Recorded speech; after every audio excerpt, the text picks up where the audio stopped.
375A. Então, o desorganizado é sempre o corpo e não o espírito? Exatamente. Mas convém não perder de vista que, assim como o espírito atua sobre a matéria, também esta reage sobre ele, dentro de certos limites, e que pode acontecer impressionar-se o espírito temporariamente com a alteração dos órgãos pelos quais se manifesta e recebe as impressões. Pode mesmo suceder que, com a continuação, durante longo tempo, a loucura, a repetição dos mesmos atos cabe por exercer sobre o espírito uma influência de que ele não se libertará, senão depois de se haver libertado de toda a impressão material. 376. Por que razão a loucura leva o homem algumas vezes ao suicídio?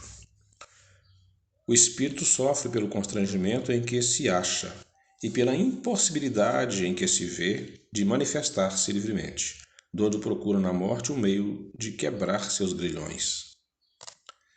377. Depois da morte, o espírito do alienado se ressente do desarranjo de suas faculdades, pode ressentir-se durante algum tempo, após a morte, até que se desligue completamente da matéria, como o homem que desperta se ressente por algum tempo da perturbação em que lançara o sono. 378. De que modo a alteração do cérebro reage sobre o espírito depois da morte? De que modo a alteração do cérebro reage sobre o espírito depois da morte? Como uma recordação. Um peso oprime o espírito e, como ele não teve a compreensão de tudo o que se passou durante a sua loucura, sempre se faz mister por um certo tempo, a fim de se pôr ao corrente de tudo. Por isso é que, quanto mais durar a loucura no curso da vida terrena, tanto mais lhe durará a incerteza, o constrangimento depois da morte. Liberta o corpo, o espírito se ressente por certo tempo, da impressão dos laços que àquele o prendiam. Título: A infância. 379. É tão desenvolvido quanto o de um adulto o espírito que anima o corpo de uma criança? Pode ser até mais, se progrediu mais. Apenas a imperfeição dos órgãos infantis o impede de se manifestar, obra de conformidade com o instrumento de que dispõe. 380. Abstraindo dos obstáculos que a imperfeição dos órgãos impõe à sua livre manifestação, o espírito numa criancinha pensa como criança ou como adulto? Desde que se trate de uma criança, é claro que, não estando ainda nela desenvolvidos, não pode os órgãos da inteligência dar toda a intuição própria de um adulto ao espírito que a anima. Este, pois, tem efetivamente limitada a inteligência, enquanto a idade lhe não amadurece a razão. A perturbação que o ato da encarnação produz no espírito não cessa de súbito, por ocasião do nascimento. Só gradualmente se dissipa com o desenvolvimento dos órgãos. Comentário. Há um fato de observação que apoia essa resposta. Os sonhos de uma criança não apresentam o caráter dos de um adulto. Quase sempre pueril é o objeto dos sonhos infantis, o que indica de que natureza são as preocupações do respectivo espírito. 381. Por morte da criança, readquire o espírito imediatamente seu procedente de vigor? Assim tem que ser, pois que se vê desembaraçado de seu invólucro corporal. Entretanto, não readquire a anterior lucidez, senão quando se tenha completamente separado daquele envoltório, isto é, quando mais nenhum laço exista entre ele e o corpo. 382.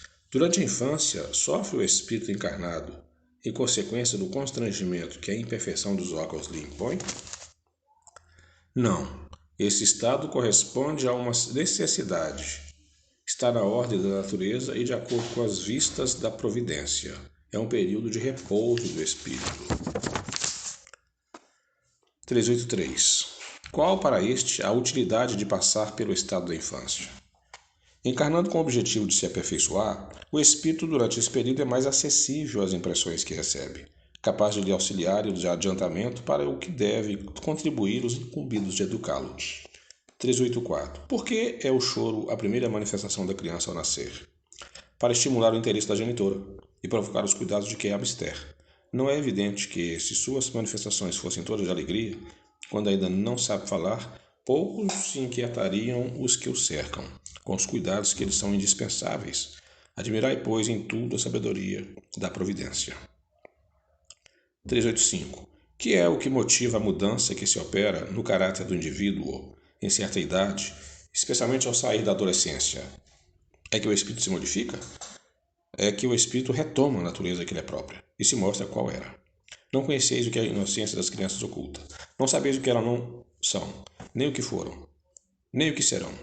Contudo, a afeição lhes tendes, as acariciais como se fossem parcelas de vós mesmos, a tal ponto que se considera o amor de uma mãe, que uma mãe consagra ao seu filho como o maior amor que um ser possa votar a outro, de onde nasce o meigo afeto, a terna benevolência, que mesmo os estranhos sentem por uma criança. Sabeis? Não. Pois bem, vou explicá-lo. As crianças são os seres que Deus manda às novas existências, para que não lhe possam imputar excessiva severidade, dá-lhe ele todos os aspectos da inocência, ainda quando se trata de uma criança de maus pendores. Cobrem-se-lhe as más ações com a capa da inocência, da inconsciência. Essa inocência não constitui superioridade real com relação ao que era antes. É a imagem do que deveriam ser, e se não o são, o consequente castigo exclusivamente sobre ela recai. Não foi, todavia, por ela somente que Deus lhe deu esse aspecto de inocência. Foi também, sobretudo, por seus pais, de cujo amor necessita a fraqueza que as caracteriza. Ora, esse amor se enfraqueceria grandemente à vista de um caráter áspero e intratável. Ao passo que, julgando seus filhos bons e dóceis, os pais lhe dedicam toda a afeição e os cercam dos mais minuciosos cuidados. Desde que, porém, os filhos não mais precisam de proteção e assistência que lhes foram dispensadas durante 15 ou 20 anos, surge-lhe o caráter real, individual em toda nudez. Conservam-se bons se eram fundamentalmente bons, mas sempre risados de matizes que a primeira infância manteve ocultos.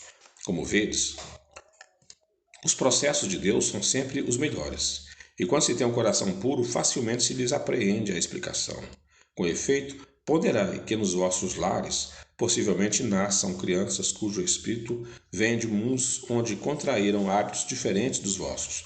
E dizei-me como poderia estar no vosso meio esses seres, trazendo paixões diversas das que nutris, inclinações, gostos inteiramente opostos aos vossos. Como poderia enfileirar-se entre vós, senão como Deus o determinou, isto é, passando pelos tames da infância? Nesta se veem confundir todas as ideias, todos os caracteres, todas as variedades de seres gerados pela infinidade dos mundos, em que medram as criaturas. E vós mesmos, ao morrerdes, vos achareis num estado que é uma espécie de infância entre um novo irmão. Ao volverdes à existência extraterrena, ignoreis os hábitos, os costumes, as relações que se observam desse mundo para vós o novo. Manejareis com dificuldade uma linguagem que não estáis acostumados a falar, linguagem mais vivaz do que o é agora. O vosso pensamento, a infância, ainda tem outra utilidade. Os espíritos só entram na vida corporal para se aperfeiçoarem e para se melhorarem.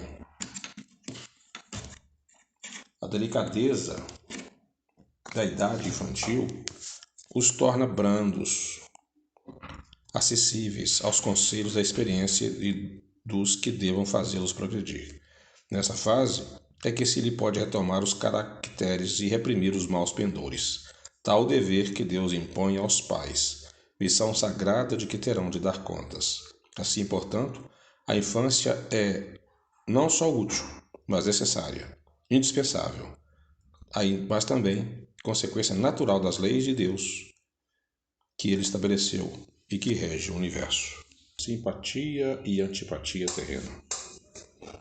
Podem dois seres que se conheceram e estimaram encontrar-se noutra existência corporal e reconhecer-se? Reconhecer-se, não. Podem, porém, sentir-se atraídos uns para o outro. E frequentemente diversa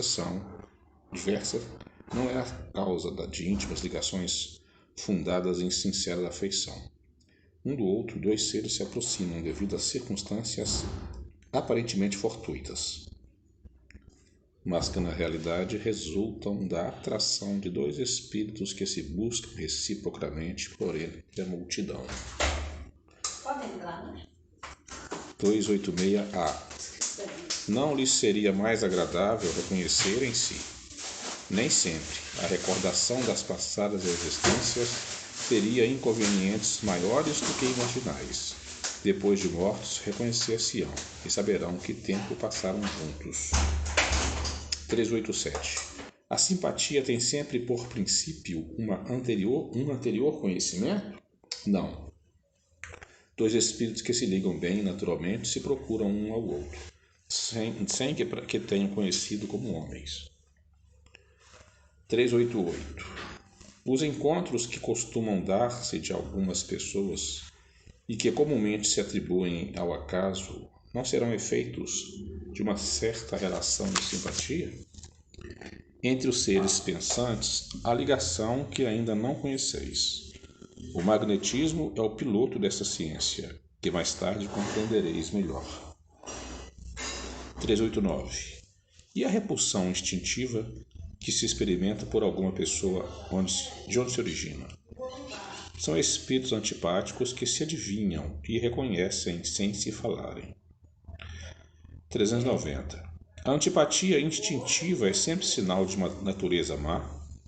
De não simpatizarem um com o outro, não se segue que dois espíritos sejam necessariamente maus. A antipatia entre eles pode derivar de diversidade no modo de pensar. A proporção, porém, que se forem elevando essa divergência, irá desaparecendo e a antipatia deixará de existir. 391. A antipatia entre duas pessoas nasce primeiro na que tem pior espírito ou na que tem melhor? Numa e noutra indiferentemente, mas distintas são as causas e os efeitos das duas. Um espírito mau antipatiza com quem quer que o possa julgar e desmascarar. Ao ver pela primeira vez uma pessoa, logo sabe que vai ser censurado. Seu afastamento dessa pessoa se transforma em ódio, em inveja, e lhe inspira o desejo de praticar o mal. O bom espírito sente a repulsão pelo mal, por saber que este o não compreenderá, e porque díspares dos deles são os seus sentimentos. Entretanto, consciente da sua superioridade, não alimenta ódio nem inveja contra o outro. Limita-se a evitá-lo e a lastimá-lo.